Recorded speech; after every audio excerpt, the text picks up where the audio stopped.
Greetings, listeners, and welcome aboard Trek to Trek with Bob and Eric. Hey, folks. And we are covering Star Trek, the original series movies, and moving on this week with Star Trek 3, The Search for Spock. And with us here again is Mr. Brad Hansen. Hello, glad to be back again. Woo! Whee!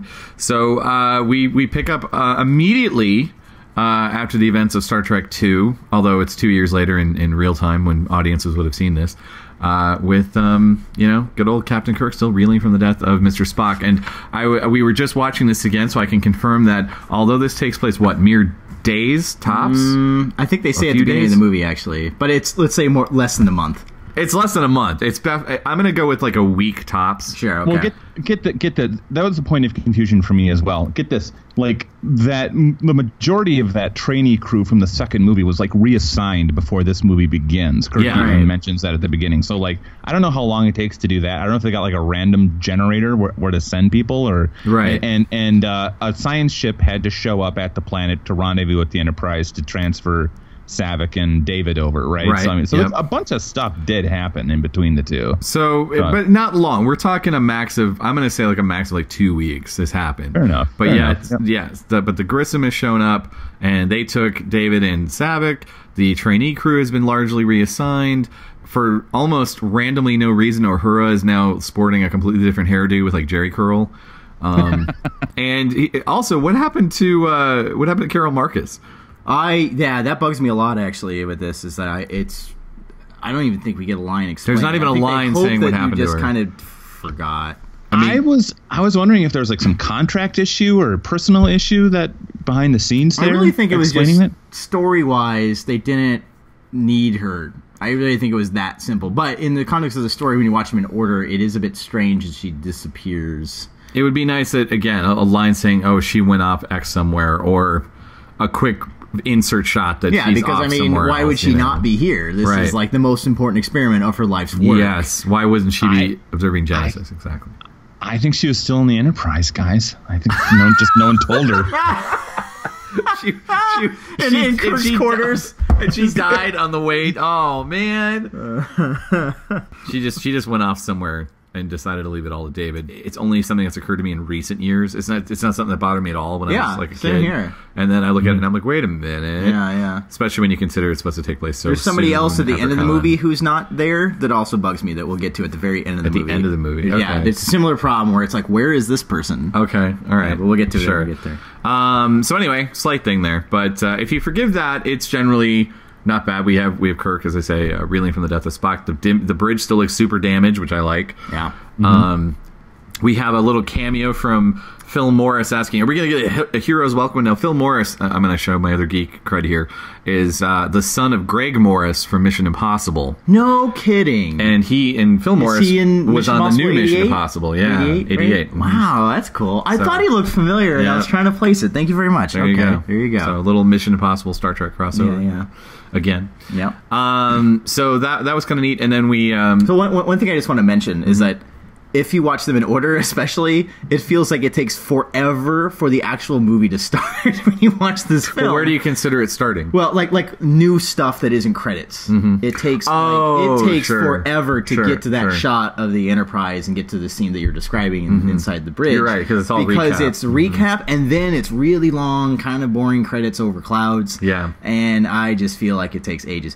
Now, it's not a bad thing because back then you have to assume not many people had it on home video, and it was a good way to kind of, reintroduce people. And I think that's Harv Bennett, the producer, who comes from TV. That was a really shrewd way for him to catch anyone up who maybe had seen it or had seen it 2 years ago and need to remember it, because it is very important that the final death scene that they show, to know kind of what's going on and the weight of it.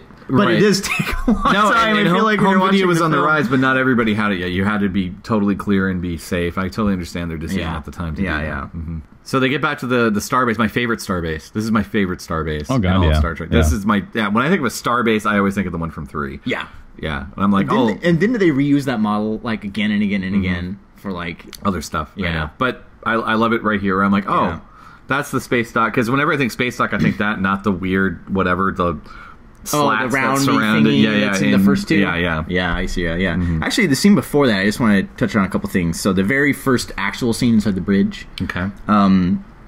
It was weird when I watched this movie again. This is always a movie. I should just preface that this is always a movie that when I was younger, I wasn't super into this movie because I think part of it is, and I think in general it gets kind of a bum rap because it's in between the two movies that are pretty much everyone's favorites, 2 and 4. You know, those are the crowd pleasers. Everyone likes them. They're the classics, and there's kind of this thing in the middle, and people are meh. But this movie has grown on me over time a lot, and one of the things in like, for example, the first real scene on the bridge, there's so much setup that happens in this first scene, and it's just a little dialogue scene, but you see Chekhov he's asked to take Spock's chair, and he has that nervous little look, but he does it.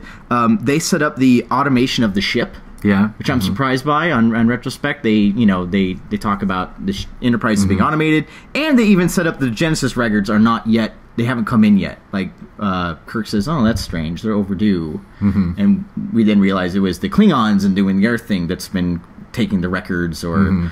I didn't make that connection. Yeah, there's all these connections that happen in the first scene, and you kind of, it seems like an easy scene, but when you look back on it, you're like, oh wow, they're already setting up all of these elements that are going to pay off later. And I also just love when Kirk goes into the turbo lift, and he just kind of has this really heavy look on his face about just feeling this, still reeling from the death of Spock, and it's just a nice little quiet scene. And that's one of the things I love about this movie is that it's a very quiet movie.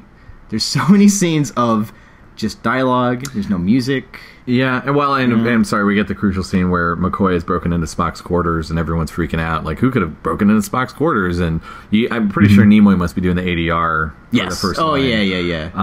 Yeah. And you have that, and then McCoy looks freaked out, and he wants to go home, and he's talking about Vulcan, and they think they're talking about Earth. Oh, and Eric, what did you think of Spock's new quarters? Were they different? They are different.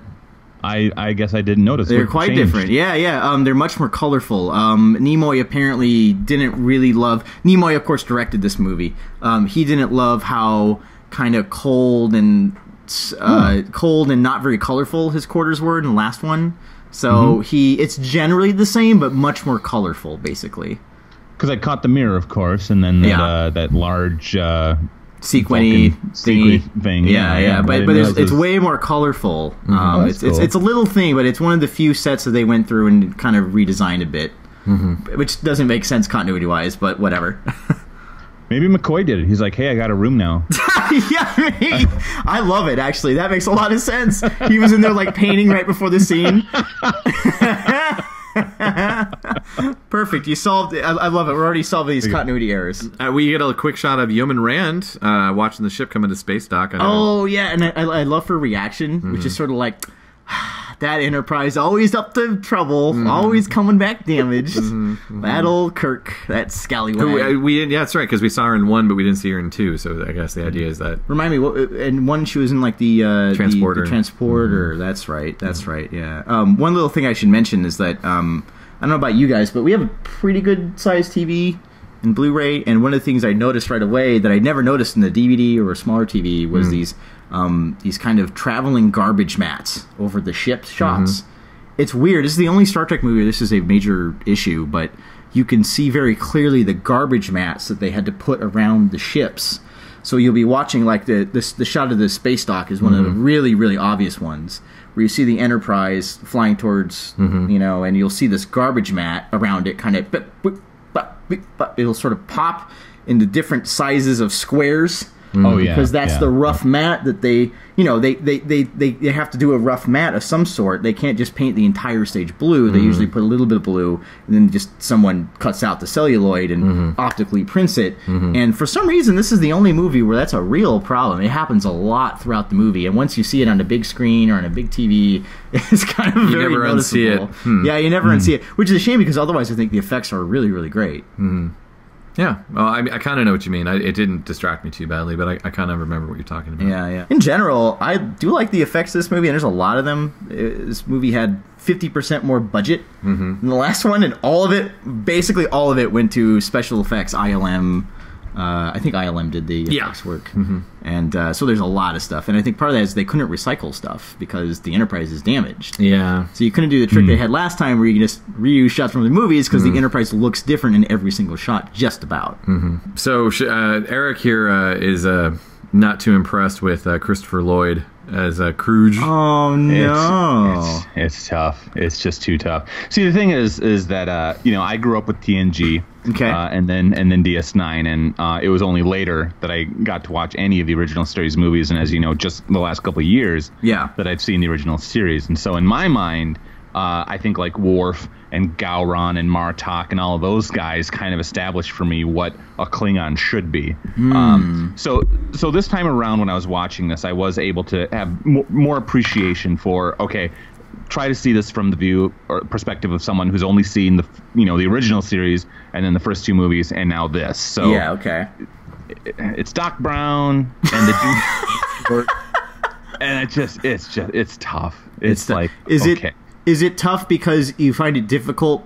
You feel like you're looking at Doc Brown wearing a Klingon mask? Like, you just don't believe it as anything other than Christopher Lloyd? Like, is it just that... Like, I just think... Who's his character? Courage or Crudge or something like that? Kruge, yeah. I think he's just like a weak Klingon. I mean, I suppose that's why he's captain of a ship of like 12 people, right? Well, is he a rogue Klingon? Maybe. I didn't get that impression watching the movie, but maybe. I think it's kind of vague. It is kind of vague. He might be a rogue Klingon. Because he has no problem, like, discarding the treaty and going after I think he is. Yeah. So, I mean, to me, it's like, I don't know. I personally love him quite a bit. I think he's very underrated.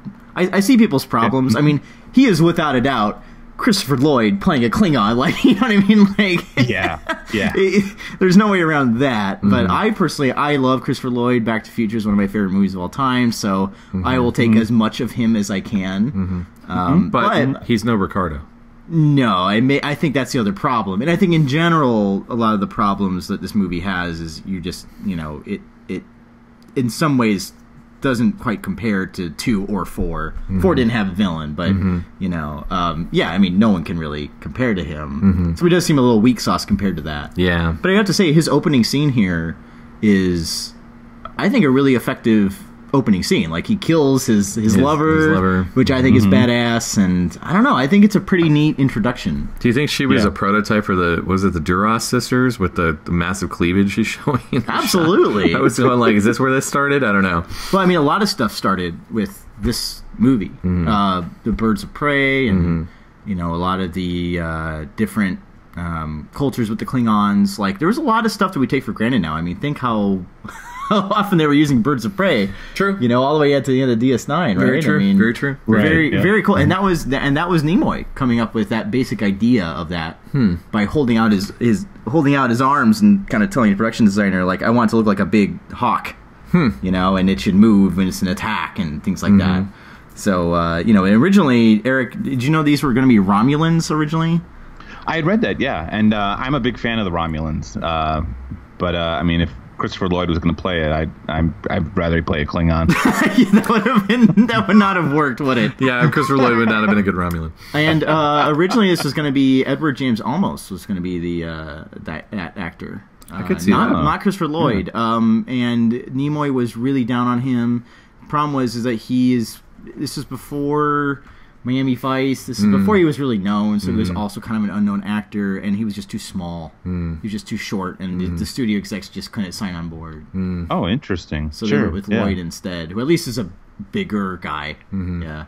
But I've always thought that the Bird of Prey design was obviously very effective. And And that's part of the reason why it has those kind of feathery things, because it was designed to be a Romulan spacecraft, and in the original series, all the Romulans have those feathers and stuff on their ships, which is why the Klingon Bird of Prey has that.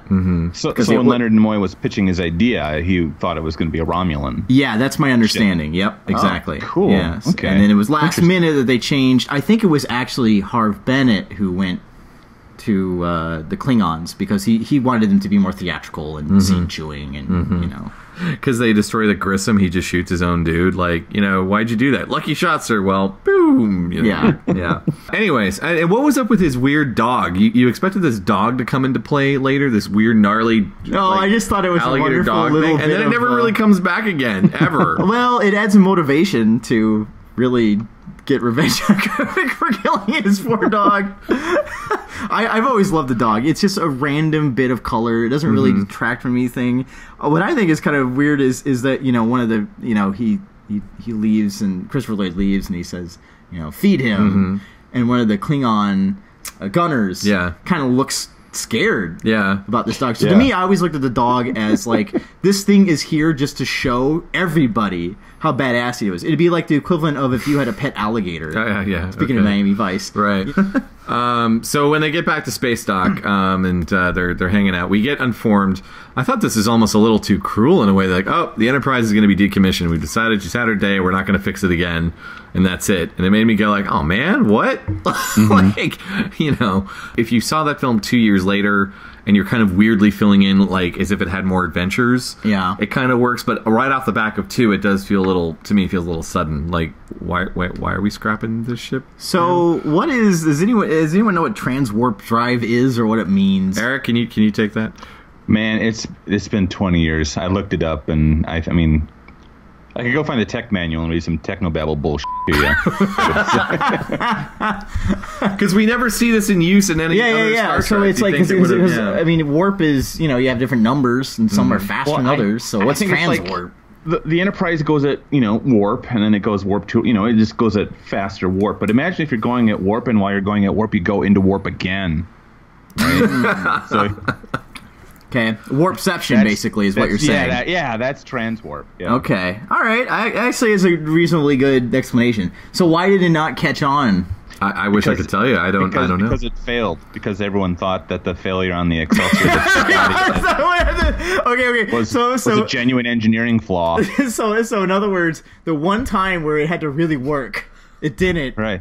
And that sunk the Titanic on Transwarp. That was it. Yeah. All right. Fair enough. Yeah. Another thing with Miami Vice is that, did you guys notice how the colors have kind of changed with this film? It's very Miami Vice colors, lots of pinks and purples and blues. I noticed on the Excelsior, the bridge had like this neon green yellow color. Yeah, that's coming weird. Out of the bottom, right? Like what? Yeah, wow. Yeah, the colors are really weird. One thing I don't like about this movie is I think it looks kind of cheap. And I think it's the lighting. The lighting is very flat, and it's weird. You don't really notice it unless you come off of like the second movie, which I think had really exceptional kind of darker, more three-dimensional kind of edge lighting kind of going on. Yeah. And this one just seems very flat, front lit, very bright. It's just not a great look. And I was researching why that might have been, and the best I could come up with is they were using this kind of different experimental film stock. So they didn't have to use as much light. Oh, that has everything to do with it. Yeah, and I think it just because of that, they had to change how they were lighting everything. And I think it gives you that kind of... It's just not a great-looking movie, which is a bit frustrating. It's a bit weird, though, because this movie was shot entirely on sound stages. There's one or two shots that were done on location, and that's it.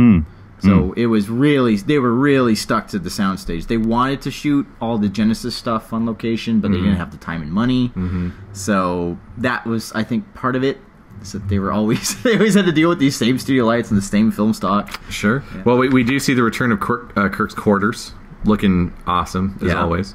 And his awesome tracksuit. That tracksuit's pretty cool. That tracksuit's gnarly, man. Yeah, it's very 80s. Super 84, Yeah, the massive blue. Yeah. I just also realized, I don't know why this didn't 100% occur to me as a conscious thought, but we basically have from 3 to 4 to almost 2 whole movies where the crew is not in standard uniform. They're like in their civilian clothes. From almost the like early first act, they switch. They don't switch back until the end of 4 when they're finally back and they're on trial. Right. Yeah. Well, that's the end of the hero's journey if you think about Except for Uhura, but other than that, they're all Right. But Sarah comes back, which is great. Yeah. No, that's a good scene. They're all. That's the first time we've seen him since the show, right? He's not in the first movie. You're right. I was thinking really hard. That's That's a pretty big return for him to come back. And I'm always frustrated with like how like belligerent and how many assumptions Sarek makes when he like bursts through the door. Yeah, I'm with you. Like just shut up and fill him in, Sarek. Like, let him know what's going on here. Like, don't. Why did you fuck up? You didn't. Help him out. Yeah, he even says, like, this is private and he would never tell you. Yeah. That always kind of was weird to me, too. Speak of it openly. He's like, Yeah, so in other words, I can't believe that you didn't know about this thing that my son would never tell you. It's like, dude, chill out. I mean, and you know, the fact that he's, you know, logically... You would have thought about that. So let me get this straight. The plan was that, because obviously they can't count on the Genesis planet to re-energize Spock's body, right? That's not a normal thing. So they were just expecting him to go to Vulcan to, like, pass his Katra on to some sort of, I don't know. Oh, wow. I never even thought about that. Chalice or something, or a ceremony, you know, go into some great fire. I don't know. Like, would there be like another empty, like, Spock's brain kind of Vulcan without a brain? I was thinking this is a little Spock's brain, this movie, by the way. It totally we got to reunite Spock with his body, but much better. But yeah, much better. Well, I was thinking the whole point was that the mind that was held in McCoy would get reunited with Spock's body, so it's his mind right into his body. No. The thing is Sarek makes it sound like they do it all the time, but when they actually get there, Queen whatever is like, we haven't done this in a billion years. We're not sure if it's going to work. You know? And even then, it was only in legend. Yeah, only in legend. So yeah, why did it? Yeah, so like in other words, before they find out about McCoy, what is Sarek thinking would have been the correct plan of action? I think the whole big deal was we can't go to Genesis. It's now this like blocked off planet. Yeah. And my feeling was, okay. They wanted Spock's body, I guess, to like bury it. They still didn't expect Spock's body to be alive, and I think that's what's going on. This is me filling in, but I'm going to do it. Yeah. That they wanted his body and they wanted the Katra, and it was more of just like a ceremony to kind of put him to rest. It was just basically kind of like a Vulcan funeral. And then when they find out, oh wait, the body's still alive, it's actually a living being that maybe could be fused to bring him back. That's when it became this other thing that this lady was like, that's something we. You know, because you have to wonder how many times in Vulcan history it's like, oh, the body's not dead. All right, well, let's see what we can do here. You know, right? Yeah. But in general, Eric, I do agree with you. It always bugs me that someone as cool and logical as Sarek could be like, going in like that. Yeah. I love how this Genesis is so important that like even after Khan it's blown up, no, it's still a big controversy. No, the Klingons are after it, and you're like, God damn, this is. All right, this is some serious stuff, this Genesis. That said, I love the mind meld scene. I love those close-ups of Kirk's eye. Again, I think this is a really great humanization of Kirk. Kind of in a place we've never really seen him before. And I think it's well done, and the music is kind of neat. What I mean by when I say this movie is a very quiet movie is that watch any modern movie, and there's always happening. It's cut at 1,000,000 miles an hour, and there's sound effects everywhere, and it's just craziness. And this movie is very quiet. There's lots of just quiet dialogue scenes, and the music only kind of fires up when it really needs to. You know what I mean? Like that whole scene with Sarek. The music only starts up once they do the mind meld, and you're like, ooh, what's happening? You know, it's really effective. I think the score is a little more sparingly used in this movie than the last one. It's still a fantastic score. Oh yeah, Horner's still delivering the goods. Yeah, but it's refreshing, a little bit more quiet. Again, similar to Nicholas Meyer, the direction is usually held in wides, mediums. Sometimes you get close-ups, like in the close-up of like Kirk's eye where they're mind melding, but it's like it's pretty rare that you get something like that. You know, it's very just classically done, and I think it works pretty well for this kind of story. No, yeah, it's a good scene. I agree with all your sentiments there. I mean, are we basically coming up to what I think is like your favorite acting bit of William Shatner? Yes. So one of my favorite little bits is Kirk goes to his what's the guy's name? To Superior, and he's in the cafeteria, and he's trying to get him on board. Like, hey, we need to get back on the Genesis planet, and he's like, no way. He's like, we gotta have to ship. He's like, nope, can't do it. And as he's explaining, there's this great shot over Kirk. And it's just a very subtle zoom in on his face. And you can see him just kind of realizing, I got to go through with this. Like, this is not going to be easy. I got to do it. And then the guy finishes his sentence, and he kind of turns to him and flashes that Kirk grin. And he says, "Huh, I had to try." And I love that shot so much. It's one of my favorites, little bits of performance of... I'm hoping you will agree with me that this is a great Kirk moment. Yeah, Eric. Great one. This is another great Kirk moment. Okay, good. Sure. All right, good. Yeah. He's honest today. Because it shows his kind of charm, but yet his intensity at the same time. And I just love how it's just a simple little dolly or zoom in on his face, and it tells you everything you need to know about that moment. And then the line, what's the line? We are going anyway. We've been told. The word is no. Therefore, we are going anyway. Yeah. There you go. Yeah. I love Chekhov's outfit, by the way. What about Sulu's outfit? Sulu's great. No, Chekhov's outfit is actually kind of silly looking. It has that kind of bib collar. You know what I'm talking about? Yeah. That makes him look like a child's toy or something. Yeah, they've got some interesting civilian wear these days. Although, as usual, I love Dr. McCoy's outfit. Oh, Dr. McCoy in the space bar. Oh my gosh, yes. Is also a lot of fun. Come on, you had to love Dr. McCoy in the space bar, Eric. Well, because he's got Spock. Yeah. So, I mean, yeah. That's a great point that Brad brings up right there is and this is a movie wide thing, but like the fact that McCoy and Spock have been like kind of united as a character, I thought was really interesting, and something that previous to having watched the original series I had no appreciation for, but now seeing that or I can't, DeForest says his name, portraying some kind of conflicted blend of himself and Spock was fantastic. And the other thing that drove home was the urgency for Kirk, because not one but two of his closest, dearest companions were in danger now. That's another thing that, in previous viewings I didn't appreciate, but this time around I was like, oh God, these are like now his two best, closest friends are in danger. So the stakes are like that much higher for him in this one. Yeah. My favorite line is the line where he says, that green-blooded son of a bitch is his revenge for all those arguments he lost against me, which I always thought was fun, but then after I saw this movie and I went back and watched the original series, it really worked. And I think it's another reason why this movie grew on me, is that I think if you've seen the original series, this movie improves a lot because of that. Because you get to see DeForest Kelley. At the end of the movie, he actually, he agrees. Like, I'll put my life on the line to try to, get him out. It's an interesting kind of culmination of their frenemies, friendship slash, rivalry, I guess. Friendly rivalry, I guess is a good way to put it. What is it? He's even saying, like, it's not logical to order poison in a bar. Right. To drink. Oh, and there's tribbles in the bar too. Yeah, there's tribbles in the bar. I think do you see an Andorian in the background? Maybe you definitely do in TMP. Maybe I'm wrong. I thought there was an Andorian in the background. Yeah.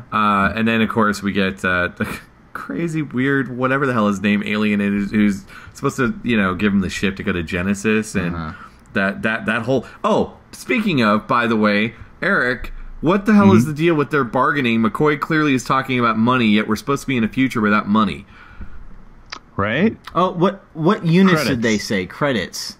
Yeah. I assume it's like the Federation doesn't use credits. The general let's say civilized world, but there's going to be underbellies that obviously there's, some form of money that exists. And I feel like there's other places in Star Trek series. Oh, no, they've slipped on this all the time. I'm just saying that we're supposed to be in a society without money. They make a big deal about it in part 4. Yeah. And then here it's supposed to be, but we're clearly bargaining and well, McCoy's saying money I got. And I remember as a kid going like, yeah, I bet he got paid pretty well on the Enterprise. And I went, no, wait, that's not how it works. I don't know how he has money to pay for this ship. Maybe he was selling that Romulan ale under the table.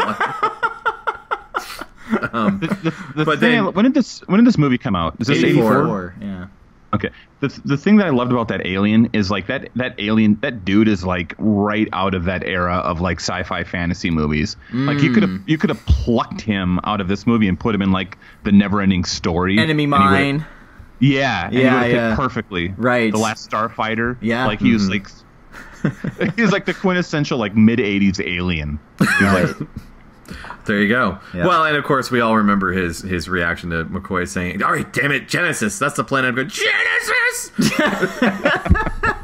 Genesis forbidden! Yeah. And I always thought, this is a fun scene, but did we... I mean, I suppose we did this, A, to further establish where McCoy was coming from, but also to give us, I guess, slightly higher stakes of getting McCoy out. Because he could have just been chilling at his pad, and they just went and picked him up. They could have done it that way. Right, but there's less dramatic. This is also kind of that fun and games part of the script. Yeah. Of, script structure, where usually between the 25 to 60-minute mark is what screenwriting structures call fun and games, where it's all the fun stuff of the premise gets to happen. It's the stuff that you see in the trailer or whatever. Of in this case, it's the wouldn't it be fun if Spock was stuck in McCoy and how would they do stuff? And so they give you this scene, which is totally.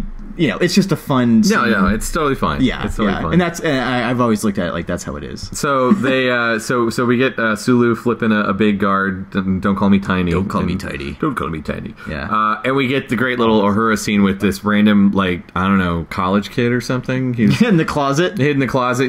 Oh, that's good for you. Your career's winding down, but I want adventure. There's a couple scenes. So there's a couple scenes. This is another reason why when I watched TOS and I watched. I preferred this. I like this movie more. So originally, I kind of felt like some of the characters were very over the top, especially these side characters. They're a little bit cartoonish. You have, Christopher Lloyd's a bit cartoonish. You have the super careful starship captain of the research the research the vessel. Oh, Grissom. Yeah. Exercise caution there. He's super careful. And you have the and then the guy who from Excelsior, and they're all these kind of like slightly over the top people, but he's got like a writing crop. Yeah, for God's sake. But now that I've seen TOS and I've seen that there's some really out there cartoonish characters like Mud or whoever, and I've sort of warmed to that because I'm like, okay, they have one scene. Oh, they're over the top, sure, but at least I have a sense of who they are. You know what I mean? And filing their nails and yeah. I do like Uhura reacting to that kid though, and he's like, "What's going on?" She's like, "Yeah, well, what is it? This isn't reality. This is fantasy, and you're going to spend it in a closet." So then they beam away in another sweet ass transporter room. I love these 80s transporter rooms. They're cool. And they go on the automated Enterprise to take off from space dock, and poor Excelsior is trying to follow him, but they can't. So one little thing, by the way, we're talking about Nimoy ADR. Nimoy is the voice of the Excelsior, at least of the turbo lift. Oh. And once you hear it, you can never not hear it. I don't know why it's him, because on the Excelsior, during that mini chase, it's a different voice. Yeah. But just for the part where Scotty says, up your shaft. Yeah. That's Nimoy. It's just like, what floor? And whatever. Which is really bizarre. That is bizarre. I'm assuming they just needed somebody. And Nimoy was just like, look, I'm here. Let's just do it. Yeah. Okay. And it was got to be it. Because I'm not really quite sure why they did that and then didn't do it for later. But this sequence of the Enterprise, stealing the Enterprise out of space dock is maybe my favorite sequence of all of Star Trek. I don't know why it is. I love this sequence. It's got. I love the use of music. The music is so good. It's I think the best track of the movie.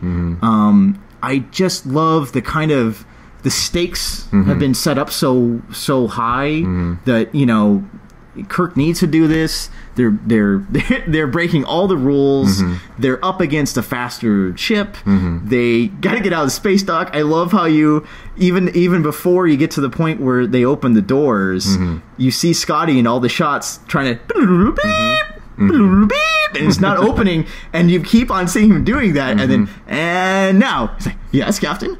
The doors. He's like, hi, Captain. I just love how it makes them look like they just barely get out of there. Yeah. And it's a great lesson in, like, I wish some of the Abrams movies would look at this, because it's like, you don't need to have ships flying at 1,000,000 miles an hour and lens flares and millions of lasers firing at millions of other lasers. All you need is just really storytelling stakes that are clearly set up, and you can have a sequence of two very slow starships chasing each other be thrilling. And something about this sequence is always just, I just love this sequence. I'm just, the camaraderie between the crew trying to get it figured out. It's character, it's music, it's pace, it's, as you say, and stakes already set up. And great 80s effects of these ships flying around and getting out of there, and the whole thing is great. And to top it all off, I love how the Excelsior, when it doesn't, the transfer doesn't work, it sounds like a 1974 Pinto running out of gas.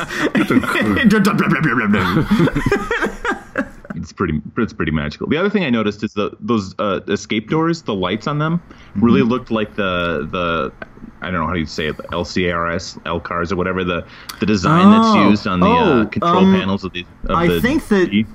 Gosh, there's going to be some Trekkies out there who are going to know this for sure, but there was some people who worked on these movies who ended up working on Next Gen.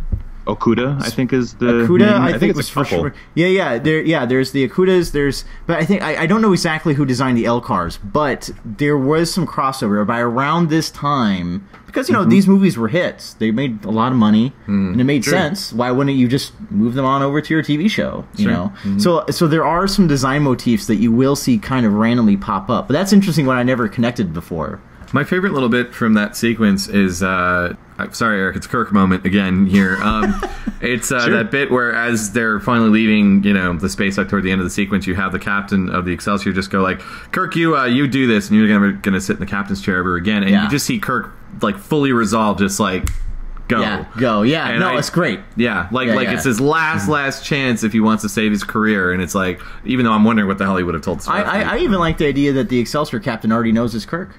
Like, he just makes a guess. He doesn't know, but he just makes that guess, and he's like, you'll do this, you'll never sit in the capture again. And to me, that's another... I think what this movie does extremely well is setting the stakes against your main characters. Because good storytelling is conflict, right? Yeah. So a good story, you got to stack the deck as much against your heroes as possible. Because if they win and it's easy, like, who cares, right? So what this movie does extremely well is it just...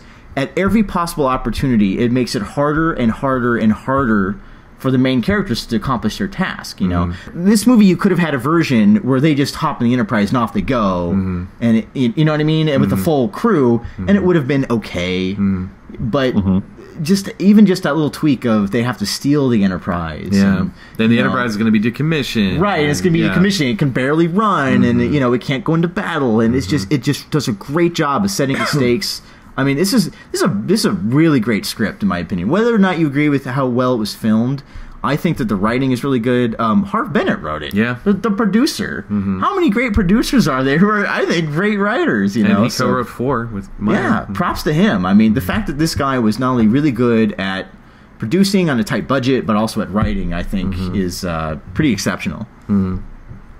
Lots of good stuff. And the other bit that stands out when they're on their way is when again you have a Nimoy ADR, talking about where they are, and they all turn to look, and there's McCoy going, "Did I do it right?" And it's just this nice little moment where So really, we have to talk about back to the Genesis planet, where the Klingons are going to intercept the Grissom and blow them up. But before that, of course, they're on the planet. And they find Spock's coffin with the weird amoeba that have turned into like giant. And I love this line. They were fruitful and multiplied. Yeah, which is a great line from Genesis. Which for some reason, up until recently, I didn't connect it. But I thought that was a really fun little clever line. Microbes from the coffin. Yeah. Oh, that's very that's very clever. And don't eat buttered noodles while you're watching that scene. It's not great. Yeah, I can see that being a problem. Okay, sure. So they find young reborn Spock, who's constantly spending the movie screaming because he's linked to the planet. How is he linked to the planet exactly? Well, I guess because the idea was that the planet has sort of been reborn, and the same Matrix caught Spock and sort of like kind of did a Doctor Who regeneration on him. Yeah. And so, but now every time the planet is leaping forward in its super stages of the planet, hence why it's destroying itself. Yes. It's doing the same thing as Spock. Yeah. Right. And so it's super aging him. So he doesn't end up being, because if they hadn't done that, then he would have been like little child Spock after 3, and that would have been a problem. Which, by the way, Nimoy did think that was a possibility. Like just to recast and have he was not super certain on this film if he would be he knew he was coming back to direct. That's how they got him in. Well, he didn't even know about that either. He was sort of like he kind of on a whim decided he wanted to direct. He's like, why can't I? Like, this sounds like something I want to do. Nimoy's kind of a Renaissance man. If you've ever looked into him, photography and painting and all this crazy stuff, and he just likes a challenge and he wanted to do it. But he knew that they could have recast him. You very easily had an opportunity where you could have had like a handsome young 15-year-old kid and start again, and Spock's there, and there you go. And I think I read they had like 7 actors portray him during the course of the film. I didn't realize that until after I watched it. It's at least 5. It's something, but there's a lot of actors who would go for 3 minutes of screen time, and then that's the next one. Yep.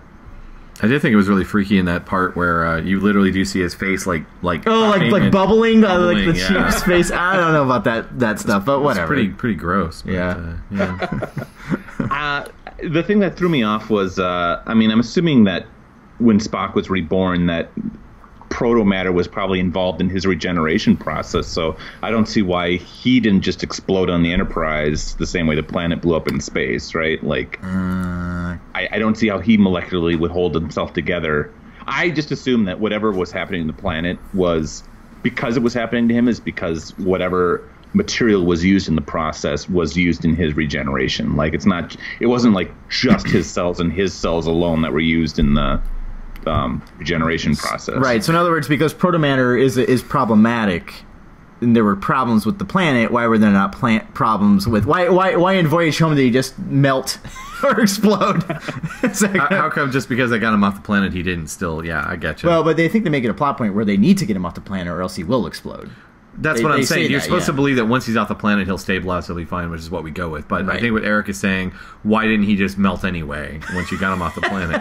That'd be kind of cool if they did use that as a plot point in the 4th movie. Like, if at some point they're like, we need someone to explode, and Spock would be like, it's time. That would have been so cool. What if they held on to that, and in Unification on TNG, that suddenly becomes a plot point, that he was just holding off on it for a really long time. And then, like the Doctor staving off a regeneration in Doctor Who, and then waited till the dinner with the Klingons and then just exploded on them.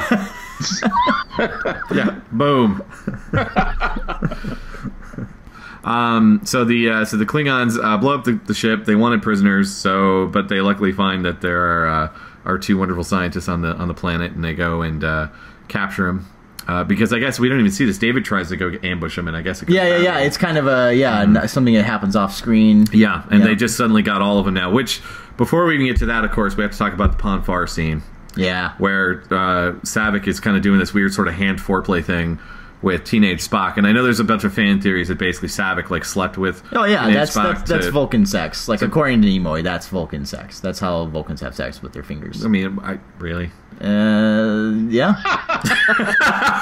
At least it's a sexual act. Oh, it's totally like a foreplay thing. I totally got that. Yeah. But it made me. But I mean, it's funny how it's like there are fan theories that say, no, they Saavik absolutely slept with him to keep Spock from going crazy. Oh, yeah, absolutely. But obviously, it's not very well.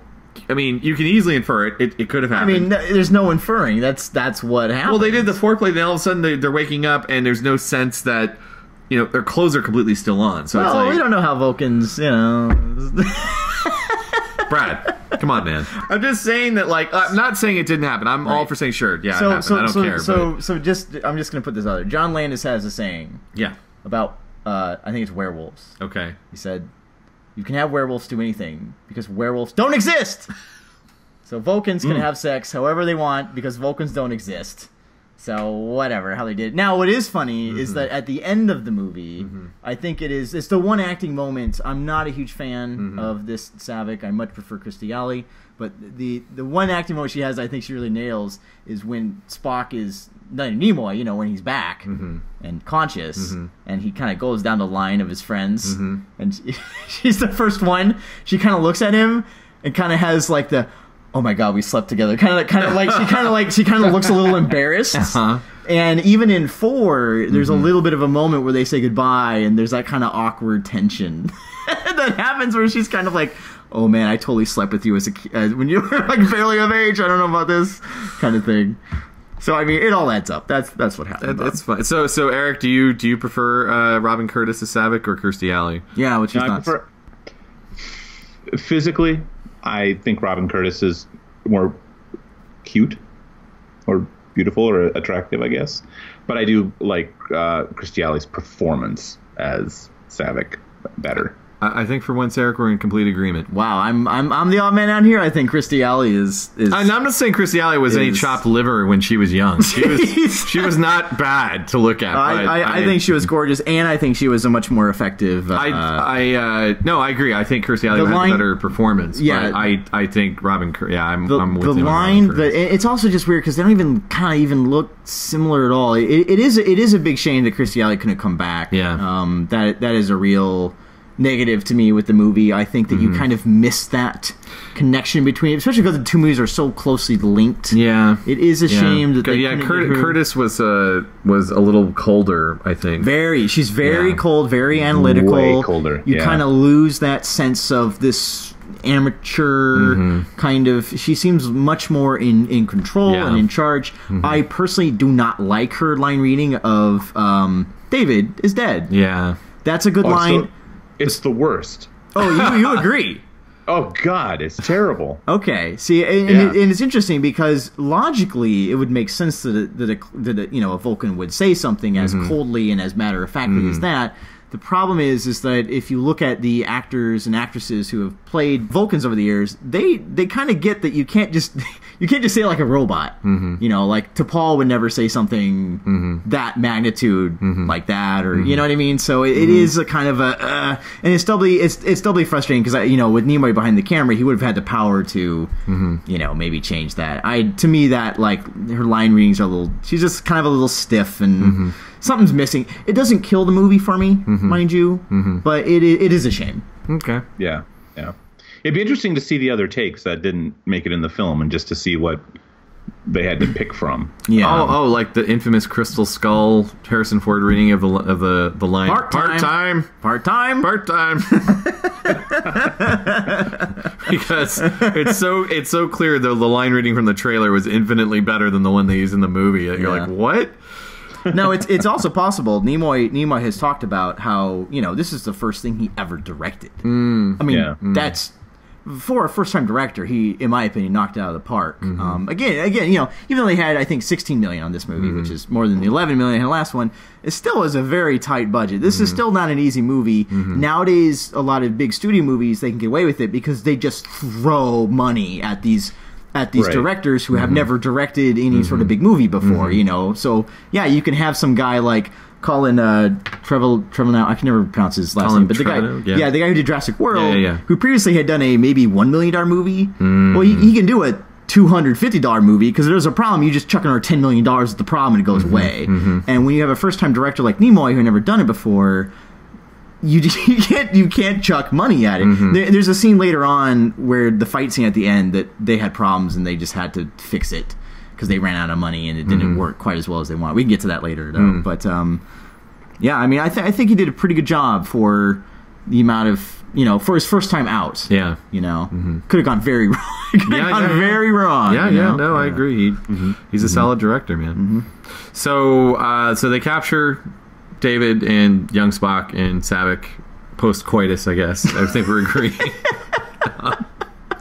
And man, Spock's first time was didn't have a great ending, did it? Well, no, we don't. Hey, it could have had a perfectly fine ending. It just had a bad aftermath. That's what I meant, I guess. But geez. But anyway, so the Enterprise shows up, and we're going to get into this fight scene, right? So they're seeing this distortion. I love how they're seeing this distortion. They're not even like registering too quickly that could be a problem. Yeah. But is this the first time we've also been establishing like a cloaking device with No, we've seen it at the very beginning. First time we see the bird of prey. And then they even make it clear that they know what the ship is. So it's like not even a new ship. Right? From their perspective, they're like, oh, it's a Klingon bird of prey. Well, what's weird is Sulu seems to be the only one to know anything about it.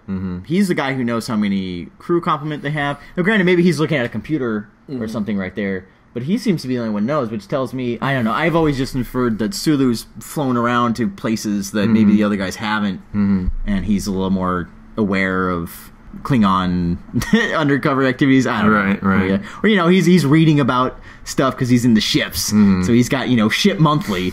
And it'll be like Popular Mechanics, right? And it'll say something like, you know, spy shots from the new Klingon bird of prey. It might have, you know, cloaking activities, and he's the one guy who gets Ship Monthly, so he's going to be the guy who knows what's up. Have we come up with at least 4 or 5 ideas now for 15-minute Star Trek fan films that we should be doing?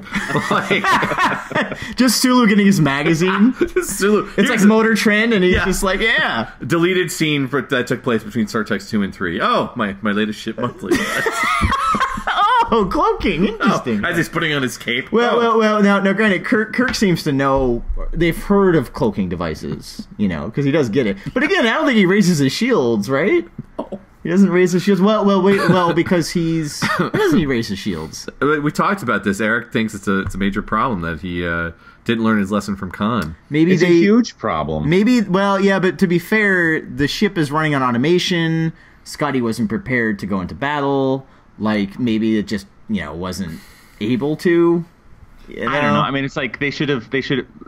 Maybe it's like passable because they can say, well, maybe at the Genesis planet, they're still not sure what kind of weird natural distortions are happening around the place due to the Genesis effect. But I gotta believe, like, they've encountered Klingons enough in their careers, right? Yeah. And this is not a new ship, at least not new to Sulu, at the very least, right? Yeah. So when I first saw this, that's what I thought. I was like, oh, wow, they've introduced a new Klingon ship that they've never seen before. And now watching, it's like, oh, no, they're quite familiar with this model. Another reason why maybe the shields, this is another theory that might fix this issue, is that, you know, the Enterprise only has so much power. You know, they have to transfer power from shields to weapons, and their strategy, once they kind of think like that's a cloaking ship, is let's shoot it down. Yeah. Not let's defend ourselves. So they might be like, well, we need this limited automation power that we have to focus on blowing this thing up and not protecting ourselves. Actually, that to me is the most logical kind of fix for that issue, you know? I mean, they did get a couple good shots off on it, right? And then they were in kind of a stalemate. You know, they were both broken down. Yeah. But the thing is like, on the Enterprise, there was no one in the engineering hall. They could have just like rammed the Klingon ship with the bottom half of the ship and probably been just fine. I mean, it's a pretty big, slow ship, and that bird of prey is much smaller and more maneuverable. I think they would have just gone out of the way. I think so too. But what you're saying is at the point where they're both kind of at a stalemate. Yeah, or they could hit the Klingon ship with the tractor beam and pulled it in and crashed into their own ship. Wow. Fair enough. See? I do love that little mini space battle, and I do love how at the end... This is why I personally love Kruge. I think he's a really neat villain, because I think he's smart. I do think he's really clever. There's many moments where... especially during this middle section, where there's moments where he is, I think, really smart, and he's like, wait a minute, why haven't they fired on us yet? You know, he realizes that, or that great standoff where they're talking about, like, you know, no, it's you who are going to surrender to me, and you know, all these kind of battle of wits. Is it as good as the battle of wits between Khan and Kirk in the previous movie? Probably not. But I still really enjoy the strategies of the kind of poker, this kind of poker game these two captains are playing against each other, and the bluff, and then, you know, how Kirk gets him onto his ship and everything. Yeah, it's really great. It's not I who surrendered, it's you. Yeah. Why hasn't he finished us? Yeah. I think he's a great villain. I don't think he's the all-time great, but I think he's better than people give him credit for. Yeah. And I love the big, expressive Christopher Lloyd eyes. Christopher Lloyd's eyes are so big that just by going from eyes wide open to glaring when he's kind of thinking about what to do is kind of an effective beat. You know, he's an actor who really knew how to use his body physically. Maybe a little too much for some people, a little too cartoonishy, but I think he's really effective. So then, what is it? We haven't talked about this death of one of the... Right, so to show that he's serious and getting an advantage, he basically kills one of the hostages, which was going to be Saavik, but David intervenes and gets stabbed instead. Very quickly. I guess poor David ain't much of a fighter. Didn't learn enough Kirk moves. Jeez. And so Kirk finds out. That is a great beat for Shatner. Shatner's reaction is pretty awesome in terms of a performance. The way he misses the chair. Yeah, I love that. Yeah, that's a great scene. Shatner has said that that's his personal favorite Kirk moment that of all time. He thinks that was the best moment he ever was able to do on camera. One thing I think that Nimoy did really well is as a director, because he was an actor, he kind of let the actors kind of discover things. He wasn't a controlling director who was like, do this and say that. He kind of came to him beforehand. It's like, look, this is your guy. Like, I don't know how he would react to this. Like, let's figure this out together. You know, and then basically Shatner's reaction was, well, it's horrifying, so I'd step back, and then he trips. And I think it's just a really clever. It's small, but it works really well, and it's really quiet. And I love how he then kind of turns around to the camera and puts his back to the camera and kind of just softly puts his hands on the railing of the Enterprise, and then McCoy kind of comes over. I always think it's really good. I think that the scene that's always bugged me in Generations is where the captain is crying over the photo album of the death of his nephew. Yep. Oh, right. And that always kind of rang a little false for me, because it's just very odd for me to see the captain openly weeping. You know what I mean? Yeah. Especially Kirk, Mr. Masculine Kirk. And I think that the compromise that they had was really well done. You know what I mean? Where he's not crying openly. Like, seeing Kirk like crying to the camera would have been like, it would have been a little wrong. And I think the solution they had was perfect on how to kind of deal with that moment. Well, just even as he's whimpering out the line about, you Klingon bastards, you killed my son. Oh, yeah. And then it's like it finds power. Yeah. And it goes from grief to anger. Yeah. Yeah. What did you think? I know you're not the biggest fan of Kirk. This part. I do. Like I said, I make a very clear distinction between William Shatner as an actor and the experiences that Kirk has and who Kirk is as a person. So those are like three different things. What do you mean? What do you mean by that? So there's William Shatner's performance as an actor portraying the character. Okay. And so there are times when I think he's portraying Kirk very well, and there's other times where he's just portraying him, and maybe there's some times where I don't think his acting is great. Like maybe his classic overacting. That's William Shatner. That's not Kirk, right? So that's the acting. And I clearly make a distinction of that from what Kirk goes through. So like if Kirk is dealing with something heavy like a death or something difficult like he's been promoted and he wants to be captain again, like these real issues that Kirk as a person faces, I'm sympathetic to those things. And then thirdly, and distinct from the other, completely distinct in their own columns from the other two things, is who Kirk is as a person. So I very, very, very, very much dislike who Kirk is as a person. But like I said, keep that feeling in that column. That is separate from having sympathy for and empathy for what Kirk goes through as a person, and with William Shatner's performance, I guess, if that makes sense. Does that clear that up? They're very So they're very separate buckets. With that all said, what did you think of this scene? Yeah. I hated it. I thought it was terribly acted. Really? I did not like what William Shatner chose to do in this scene. Yeah. Wow. And Brad, I like the point that you brought up about how the background or how the music has been used in this movie. But with David's death scene, I felt like music was necessary. It felt really weird for me viewing it without there being some kind of musical accompaniment of some kind. Oh man, see, I always loved. This is a great example of a scene that I loved that there was no music. I think music would have been a little over the top. It would have drawn attention to itself. I kind of like the ethereal quality of just hearing the wind over it. It kind of feels like an out-of-body experience. And I think that's kind of the feeling that they were going for, of not only just David dying, but then when Shatner, there's no music. Yeah. Like, if the strings would have come up, you Klingon bastards, you killed my... It just wouldn't have worked. I really love the maturity that they used not to use score. But I also understand what you're saying and coming from. But I'm curious, what, beyond maybe adding music, is there... I know you're not maybe an actor, but like, is there something that maybe you would have liked to have seen from Kirk in that scene, in that moment? Well, I'm wondering if like a more subdued and subtle performance, even than what was given, might have been stronger. Because when I think about how the other characters or the other actors were responding to this, especially, like you said, McCoy and what's his name, Scotty. Yeah. You know, just the look on their face. And yeah, horror. Exactly. They're not moving. They're not saying anything. They're just there watching, sharing this horrific moment with him. And I don't know. For me, the stumbling felt cheesy. It did. Okay, like it's too much.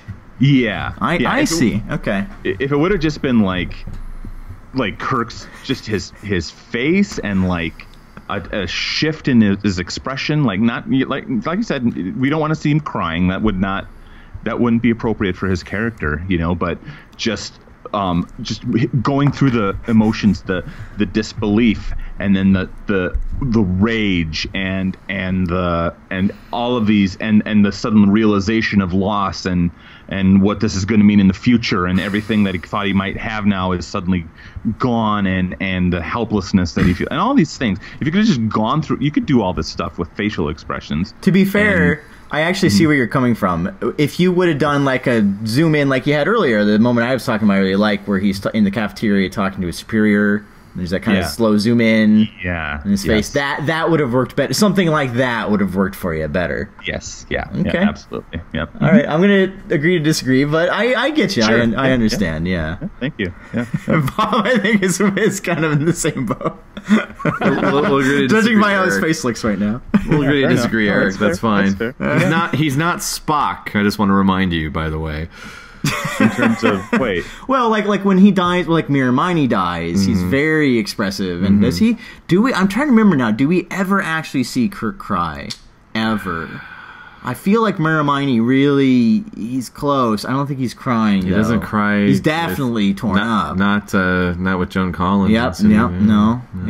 So then we get to the death of our other character in Star Trek here with the Enterprise. Yeah, which I honestly feel more emotionally connected to than David. David, who only had, 20, 30 minutes of screen time versus, 2 or 3 seasons, or at least 2 or 3 movies. So we get them doing the same destruct code I know that they had done before. So Are they really? I believe so. It's the same one? Which one?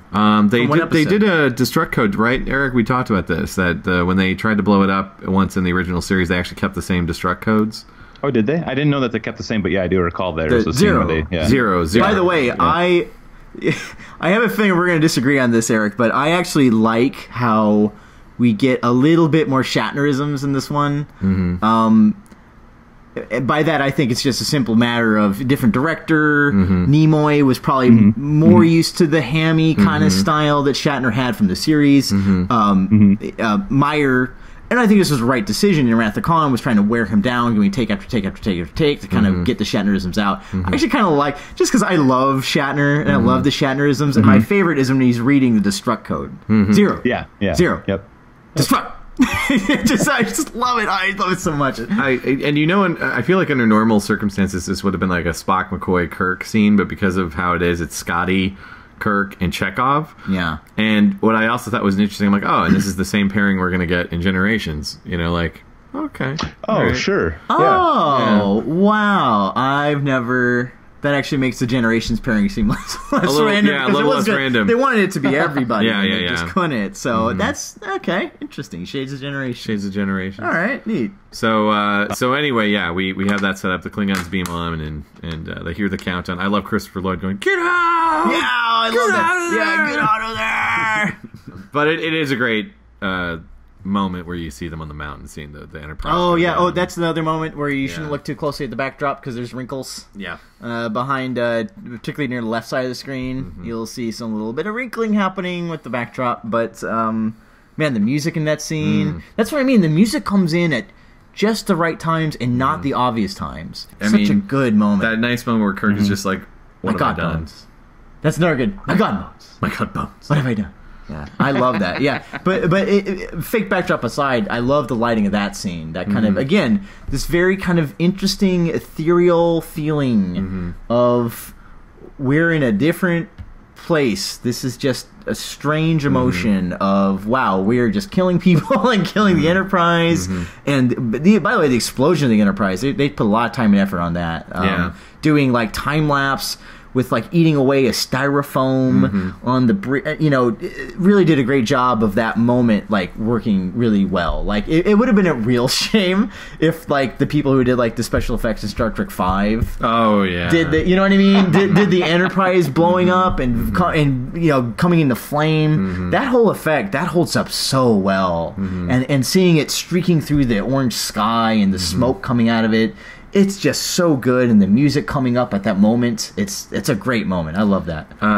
Eric, did you have any feelings about seeing the Enterprise getting destroyed? Well, I remember I watched this, you know, a couple times. Actually, this is I just enjoy watching special effects. So this is a scene I've watched over and over again, like on YouTube, over the years, just because I love stuff like this. So emotionally, I didn't feel anything different. I did actually feel a little bit. Like from an engineering perspective, concerned that the whole thing didn't blow up like right away. That it was like just part of the saucer section blew up, and then the rest of it just kind of fell into orbit. And I was like, oh, that explosion didn't go off quite as much as it should have. Like, oh no, you've ruined this moment for me because you're totally right. They needed another stick of dynamite in the butt of that ship. Here you go. I'm going to fix it for you. It's because the ship was automated. It wasn't running like it usually should. Oh, okay. Sure. There you go. Yeah. So I think normally it would have worked, but because they mostly were just automating, let's say just the bridge, you know, let's go with that. It would have all blown up, but because of, you know, the Enterprise was broken at that point. It had been shot a couple times. Automation was offline. So it just wasn't working. Let's go with that, actually. And I'm going to add on top of that's what woke Carol Marcus up, and she was like, I better get off the ship. There's an ejection pod. She made it to the shuttle bay. Yeah. and got away at the last minute. Yeah, so perfect. That's all that. And then died on the Genesis planet right when it exploded later in the movie. So backtracking briefly, we also get a wonderful Kruge killing random alien snake. Bit. It's just to demonstrate that he's a badass, which I like. Look, a lot of this stuff I realize in hindsight we have had way better. Better's a bad word. We've had more nuanced Klingons, but you know, this was a lot of kind of new territory for these Klingons. Before this, we saw a couple of them on a bridge. And you know, and they're pretty different from the TV series Klingons in many ways. And I think that this movie should get a lot of credit for kind of establishing the rough framework of which they would build the Klingons on from here. You know, and I think part of it is just they see a badass animal, they're gonna kill it just to demonstrate in front of their crew like how much of a badass they are. You know, there's no reason he has to kill the snake thing. Or the the involved microbe. No. He just does it just to show he's a badass in front of his crew, which is great. You know, I want to also point out that in terms of the lighting you talk of, there's that great bit where they're looking for the party, and there's a bit where it goes from sun to night. I remember that scene was really neat. I thought that was very, very alien and weird. There's that kind of the whole second act, and everything on the Genesis planet has that bizarre quality to it, that otherworldly quality. Yeah. Which is sometimes doesn't work because it's a lot of matte paintings and stuff, which is a shame because I like the image of like snow on cactuses. It's a neat image, but it's a cheap looking matte painting because that's all they could afford. But the idea is there, and I think they did a relatively good job. Yeah, no, and as I said, I thought the lighting was, even the music in that moment, I thought came in really nice. Yeah. And it gives you that feeling like, ooh, you're in a strange place. Yeah. So kudos to the production team on that sequence. So our crew are what? Then they meet up with the Klingons. They meet up with the Klingons. Yeah. We get one shot right away. Oh, I love that when the guy gets shot and he flies back like 50 feet. I've always liked that just as a kid. I'm like, yeah. And they realize what's going on. They see young regenerated Spock, and Kirk has a moment over David's body. Yeah. One thing that I really liked in that scene was Saavik did say to Kirk, like, David gave his life to save us. Yes. And I feel like being told that was a great comfort to Kirk, because it's like if you're gonna die, at least he died with heroically and purpose. Yeah. So we finally get a Kirk fight for the first time I think in ages, because you know what I mean. Wow, wait a minute. He doesn't... Yeah, wow. Because he doesn't fight anybody in motion in the picture. last 2 movies physically. Oh, I mean, okay, he has a little skirmish with David. That's about it. But not like a proper... Yeah, not a proper to the death. Yeah. So they all beam up, but then he leaves Spock, and with that ridiculous, like, you fool will die here, then that's the way it shall be. Well, my favorite line is just the, bring the Vulcan too. He's, no, why?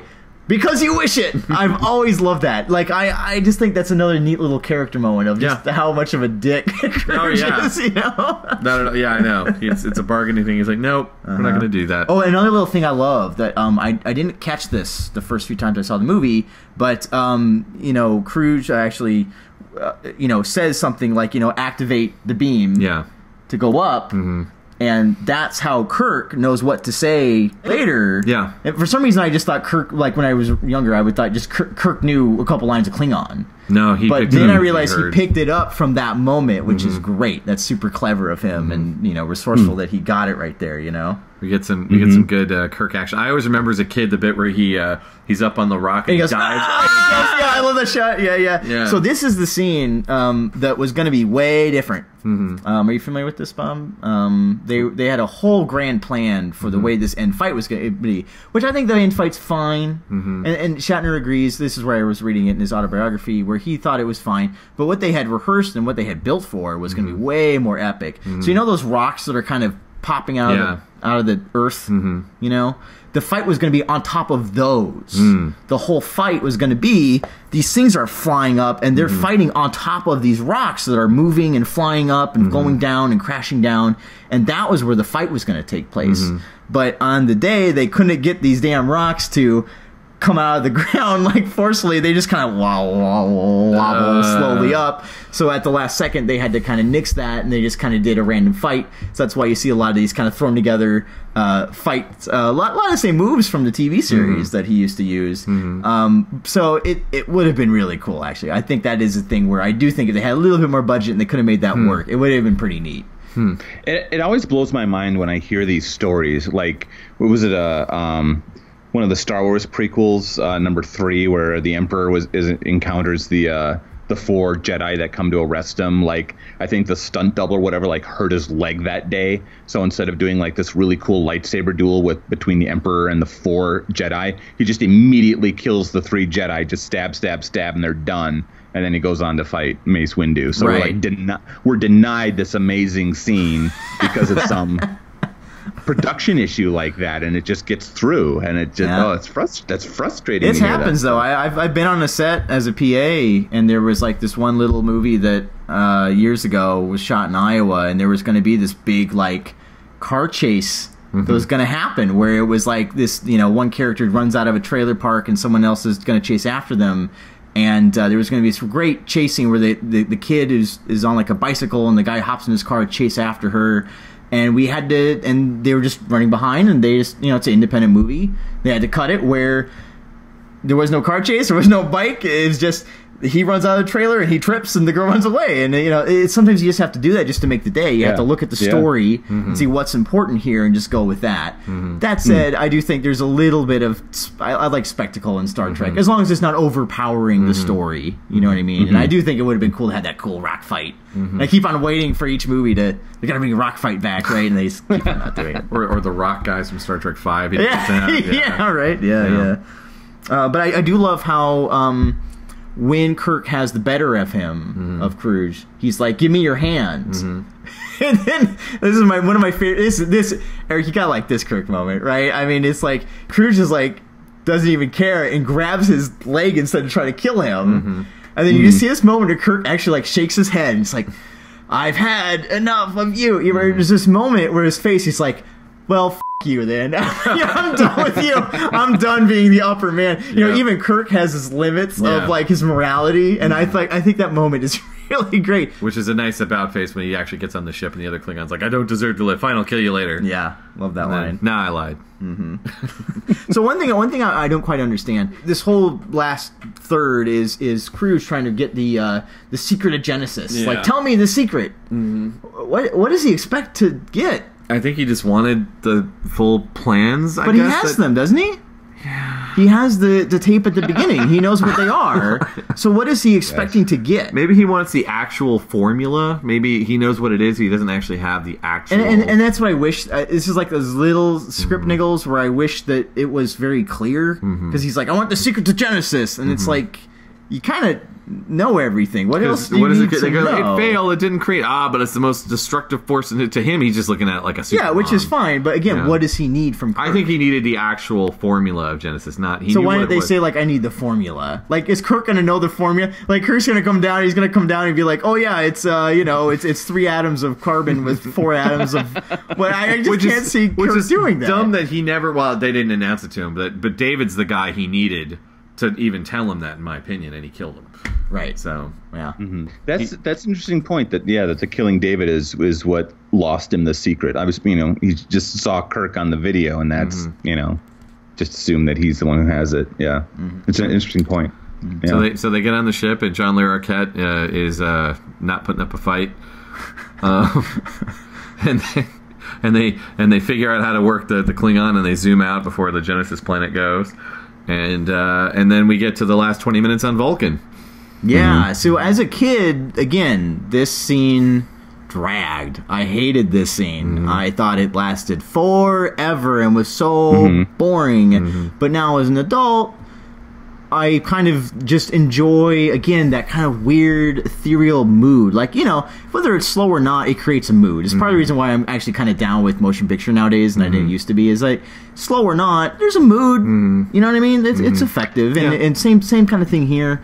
I also didn't like how kind of magical, spiritual it was as a kid, because I felt like the movies represented more of a kind of realistic science fiction look, and I felt that a lot of this movie was more of the mysticism. And then I watched the original series, and there's gods and magic and mysticism, and it's like, it's part of the formula, which I enjoy that part of it, Right. What do you guys? I mean, do you guys like this part, or for me it was those stairs are ridiculous. Like I would have demanded an elevator. You know what's funny? Or a shuttle. Those stairs are the only part of the movie that was an actual location. Not the ones that's a matte painting, but just for like 2 shots. You kind of see them going up to just the ceremony part. Those are actual stairs at like a college. That's the one time that they actually, in this movie, where they weren't just stuck on the Paramount lot. If I was Kirk, I would have disembarked that ship, looked at those stairs, turned my crew around, got right back on. And we fly to the top of that mountain. We'll see you up there. Yeah, although I think I noticed that the gong that the Asian Vulcan was hitting looked a lot like the gong from Amok Time. Yeah. I like that a lot. A nice little connection. Yeah. And we'd have a nice moment with McCoy being told there's danger. Yeah. And he's hell of a time to ask. Yeah. Yeah. That's really great. I thought it was interesting that the Vulcan... The High Priestess. High Priestess, thank you, yeah. She, at one point, she asks Eric, like, where's the logic in this, or, something like that. And he openly admits that his logic is uncertain, which I think is very humble on the part of his character. But I also thought it was very grand on the part of the other Vulcans to just go with it. Like, okay, thanks for clearing that up. We'll proceed anyway, So I appreciated that as well.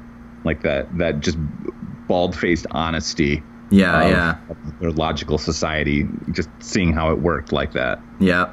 So this is the other character that's suspiciously missing. Where is Sarek's wife? Yeah, she should be there. Where the hell is she? Because she's in part 4. She's picking up Carol Marcus. Done. Two birds with one stone. We've got a complete movie. Man, the adventures of Carol Marcus and I can't remember her name. But it does bug me, especially because she does appear in part 4. It's really weird because it's like, Nimoy, they asked back Sarek. That's the original actor. Why didn't they ask her back? Like, was she really busy? I mean, like, what's up with that? It actually, I think the moment would have been stronger had she been there. Not only just continuity, it asks a lot of questions that don't make sense. Like, where is she? She wouldn't be here for literally the most important moment of her son's life, maybe. You know what I mean? Like, you'd want to be there. It'd be like if someone was going through an operation. She seems to be living on Vulcan because she's there for part 4. The only theory I have my wife and I were talking on this is my wife's theory actually, well, my wife said, "Oh, she's off at the spa," but her actual theory, and I think I buy this, is like, you know, she's off doing some like assignment. Yeah. She's a planet or two away. Obviously, they're not going to wait for her to do this. Mm-hmm. They're just going to do it. So she came as quickly as she could, and that's why she appears in part 4, but not in this one. But again, I think it would have been nice if she was there. Yeah. With Kara Marcus. Yeah. So Bob, how about those Vulcan girls? Hey, I was noticing that this time too. I never cared about it, but all of a sudden this time I was like, wow, there's a lot of really hot girls on Vulcan being like priestess girls or something. Oh man, that was nicely distracting this time around. I was like, boy, all right. Yeah. I think they're just there to hold up their arms. It's like a really easy job. Yeah. They do just kind of like line up and kind of just do a few basic moves and have these kind of traipsy, you know, blousy well, this things is okay. So this made me wonder. So, you know, when they do the ceremony, all the Vulcans are kind of like, they seem to be sort of like entranced, right? Are they helping with the procedure in any way? Are they like telecommunicating and helping this procedure happen? Or are they just there kind of meditating, just hoping for the best? Or saying a prayer? Considering the Vulcans are, to some degree, telepathic, although it seems like they don't do it well without touching each other unless you go to Discovery. Well, there's one, though, where Spock in the TV... I can't remember which one, but in one of the TV episodes, he's able to plant a suggestion in someone's head. Mm-hmm. Remember? Oh, yeah. Without touching them. Well, I mean, maybe between Vulcans. Back to that original series episode where, like, the Intrepid, the ship of 400 Vulcans, goes missing, and he senses it from across the quadrant. Right. So there's kind of... So there's a precedent. It's kind of open. Yeah. So maybe we could say that, yes, then on some minor level, they're kind of just helping the general vibe. In a way, though, honestly, I don't mean this as a criticism at all. I think it's neat that we don't know. I think it's kind of interesting and mysterious how we're not handheld what's happening. And it's just this kind of weird slowly building music and all these interesting cross dissolves, and you're just kind of like, whoa, this is gnarly. It sort of feels like how, you know, the Kirk and his crew are feeling. Like, they don't quite know what's going on. You know, and I like how we as the audience are posited to that, not just given an exposition dump. Oh, we're all going to do this and this and this and this and blah, blah, blah. And then we get a nice bit afterwards where, you know, real quick, we get McCoy saying, "I'm all right, Jim." Yeah. So we go, all right, McCoy's okay, but now we got to focus on Spock. Oh, man. So this scene also really gets me how quiet it is. It is so quiet. There's this very ethereal, high-pitched kind of sound. And that's it. And you are hanging on every damn word these guys say, because this is the climax of your movie, which is pretty neat. I love the part where, I believe it's the scene where Kirk says, you know, where Sarek says, you know, it's a very brave thing you did. You know, it could have cost you everything. And he's like, well, if I didn't, it would have cost me my soul. Yeah, which is a good line. Love that line. That is such a good, like, boom moment. Yeah, that's great. Are you going to give Kirk that one, Eric? Sure, yeah. Hey, it's a win. It's a win. I'll take it. Take it. But yeah, but the way that this scene kind of slowly progresses, of he looks at everybody. Savick has an embarrassed, "Oh my god, I slept with you" look, and it's just, you know, and then he kind of turns around and, you know, ship out of danger. I get, I don't know about you guys, I get goosebumps every time I watch this end scene. It works for me. What I really enjoyed about this scene is how he just kind of walked by Sarek to his crew, who really has kind of always been his true family. I've never really thought about that. Like, consciously, you know? Yeah. I mean, I'm assuming he had some small interaction with him, because I know he walked out with him from wherever they were up high. But yeah, he was like, he went to his family, his real family, right? Wow. Yeah, that's cool. I never thought about that before. That's really neat. That's a good point. Yeah, that's really, really cool. Yeah.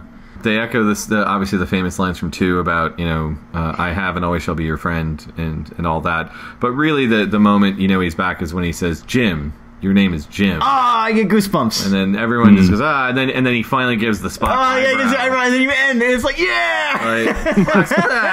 right. Yeah, I mean, it's weird. This movie didn't work, and then somehow that ending just works for me so well, and it's so nice to see Nimoy again. Like, you really missed him. You know what I mean? Like, it felt empty. And then he's back. And I love his robe, too. I think it's really Yeah, that robe's awesome. I love that. It's really great. I really want to get one of those, like a bathrobe or something. Wouldn't that be an awesome... How come they not marketed that? A terry towel bathrobe? Yeah, man. That'd be awesome. I mean, they've already done the generic, Star Trek I got that. robe. Yeah, I got Kirk's. But I should totally be doing the Vulcan robe. That would... Only the super nerds would get that one. Yeah, but it's still limited edition. That's fine. Yeah. Yeah. Yeah, I'd pay $300 for that. Knock it out. Yeah. With a hood. It's gotta have the hood. Yeah, it's gotta have the hood. Eric, would you get a Spock robe like that? I'm trying to remember. Is it the one with like all the puffy gems in the chest? No. It's just white. It's very white. square shouldered. It has some triangles on it. It's what he's wearing at the very end. Yeah. I barely remember. And he's also wearing it at the beginning of 4. Yeah, beginning of 4 he's wearing it. Yeah. Actually, wait. Is he wearing that throughout 4? He might be wearing it throughout 4. You're right. But yeah, then we get the Alexander Courage theme. That sounds so good. All of it just hits me right in the feels, man. All the ending of that whole thing just works so well. Does the ending of this movie work for you, Eric, being Mr. Pro Spock? Oh yeah, like the last 30 seconds of it was awesome. Well, I don't know about the last, but the dialogue exchange between all of them. Come on. Yeah, the moment with Spock reunited with his crew, of course, is fantastic. I recall, they're going to kind of pull the switcheroo on us again, like they did with the motion picture, where like at the beginning of number 4, like he's relearning all of his logic stuff, right? Like, how are you? I don't know how, are you fine? It was like that, right? Like the computer asks, are you okay? Or are you fine? Yeah. He's like, how do you feel? Yeah. So he goes back to being like this, like weird kind of screwed up guy, and that kind of bugs me. Like I like Star Trek 2 and end of Star Trek 3 Spock is like perfect Spock. Keep him there. Well, this is probably why you like 5 so much, because now he's past all that. He's just back to being. They're all back to just being their characters. I don't know. I feel like in 5 he's attempting to be more human than usual. Mm-hmm. Yeah, he's actually making efforts. That's true. He's doing marshmallows and everything. Mm-hmm. So yeah. One little thing. The other line that I absolutely adore at the end of this movie is the needs of the one outweigh the needs of the many. Mm-hmm. And this is the thing. This is my favorite trilogy of all time. This 2, 3, 4. Mm-hmm. To me, it works so well. And what's incredible about it is that it wasn't planned as a trilogy. After the end of each one, they didn't know if they were going to make another one. Mm-hmm. And and it's like the way that it works as a hero's journey, and it works in the way the 3 movies work together. And the change in tone, like I love the tone of this movie, but I'm also like I'm glad that they went lighter for the 4th one, and they end up, and Kirk is back to being a captain, and it wraps up. I guess the Genesis trilogy is, I think, what people call it, right? The Genesis trilogy, and that little line right there, that exchange about the needs of the many outweigh the needs of the few, and how that's inverted in this movie is really fascinating to me. I love how that works. And if you were to, basically, here's my point: if you were to sit down at the beginning of Wrath of Khan, right? You're writing 2. Yeah. You had to plot out 3 and 4. I don't think you could have done a better job than what they did. That's my opinion. And there's no way they would have thought of whales. Right, back in '82. Yeah. But the fact that it's such a good trilogy, and it all is full of setups and payoffs between movies, and it works so well, and it comes back in this full circle so beautifully. You would think it was orchestrated from the get-go, and it wasn't. It was done by different writers at different times for different directors, and it just plays together beautifully. You can watch 2, 3, 4. In fact, I did this for my birthday once a few years ago, and it plays so well. It's so satisfying as a journey, and the fact that it was just made up as they went along, it blows my mind. But yeah, this used to be pretty low in my rankings. Over time, it's gone way up. Every time I watch it, it goes up a little bit more. I would say. So Eric, what do you rate this one? I was going to give it like a 5 or a 6, but I feel like Brad's enthusiasm has pushed it up to a 7 for me. My work here is done. Yeah, I love hearing that. Excellent. 5 or a 6. I would say the point that you made about the weird lighting or the flat lighting really did give the whole thing an overall cheap feel, and it was really when you explain that, and that really helped, because I was like, man, the whole thing just felt like just cheap. Yeah. But seeing that, this is something that they're doing kind of throughout, and maybe this is the reason why they're doing it. Okay, sure. Yeah, I don't think it was. I think I could look at this movie overall. The script and the performances are what really do it for me. Yeah. And the music too. There's that space dock scene without music is probably boring as hell. You know what I mean? But particularly the story, how effectively they put the characters in a tree and start throwing rocks at them, and how earned it is. That ending works. Even though there's not a major fight or action scene, the ending works just because of how much hell these characters have sacrificed to get to that point, to get Spock back. They didn't have to have a huge budget or a million space battles. They just had a good story, good characters, good stakes, and they went through with it. So where are you at with it, Brad? This is 8 or 9 for me. It's probably an 8.5, I would say, somewhere around there. There's little things that are niggly. It does look a little cheap, which is disappointing. I wish that Christy Alley was back. There's all these little things that just kind of pop up that's distracted from a 10. It's not Wrath of Khan. I even maybe prefer the 4th movie to this just because it's so damn fun. But overall, it's a really solid movie and a really important part of the trilogy. And I think it works like gangbusters, and it only gets better. What do you think, Bob? My main niggles with it, I hear what you're saying about it looking a little cheap, but for me it's just the sometimes the stuff on the Genesis planet starts getting a little repetitive for me. What do you mean, like repetitive? Just planet's being weird, destroying itself. Some more. Oh, we're kind of lost, being chased by Klingons, and we're captured by a lot of the stuff on the Genesis planet. Just starts to feel very samey after a while to me. That's especially Spock's moaning. Yeah, after Spock. I can see you there. Yeah. So there's a bit of that, and then I admit sometimes the Klingon antics feel a little like. Sometimes it's cool. Like I like the staging standoff. But then there's other points where it's just like Klingons being Klingons, just bravado, and all the stuff with the crew and the camaraderie and getting out of space dock and Kirk, all that great stuff at the end where Spock's okay, great, and even that lead up I'm okay, and the hot Vulcan space priestess has helped now a lot too. So that's all good. But it's a lot of that stuff in the middle with the Genesis planet. I remember even as a kid going like, I gotta wait through another Genesis planet sequence to get to Yeah, I agree with you. What score would you get it if you but that all said and I'm with you because I never hated this movie. I thought it was all right. It was just a good solid Star Trek movie that was in there because it was the second Star Trek movie I think I ever saw. But it has gone up a bit in my mind because a lot of the stuff you pointed out, and I'd probably go 8. Yeah, it's tough. It's like between 8 or 9. Yeah, it was between 7.5 and an 8, but I go 8. Yeah. Could have gone. Could have been really, in a way, this is kind of a thankless sequel. Yeah, because it's essentially just undoing what happened in the last movie, right? And I think by doing things like killing David and blowing up the Enterprise, I think those were very smart decisions to make it have a little more weight than that. You know what I mean? Like, it's not just undoing the first movie. They go through hell to undo the first movie. Yeah. Also, interestingly, is that this is, if you look at it as a trilogy, usually the second movie is the darkest one. You know what I mean? Like Empire Strikes Back or Temple of Doom or whatever. Like usually the second movie is where they go dark. Start into darkness. Police Academy 2. Are we talking as a trilogy or like all like 20 of them?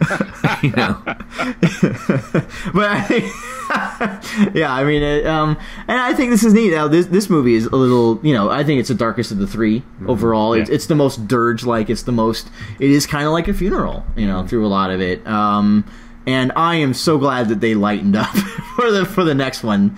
I think that was a really, really smart calculation of I think really well assembled and crafted trilogy of movies that were not planned and had no money. Yeah. All right. Well, Eric, tell people about your Instagram. Star Trek Voyager is terrible on Instagram. Please like and follow. Brad, tell people where people can check you out. Probably the best place to go is my YouTube channel. Look up my name, Brad Hansen, Hansen. You'll find all sorts of fun geek stuff, viral video mashups that you might have seen before. Lots of movie marathons, TV marathons, where we rank entire series of movies and TV shows. A lot of fun stuff. Go check it out. And people can always check out my other podcast at CostumeStation0.com. Where I talk cosplay and sometimes Doctor Who and James Bond. Well, all right then. We'll be back next week to talk more Star Trek movies with Star Trek 4, The Voyage Home. Woo-hoo. The one with the whales. Next week here on Trek to Trek.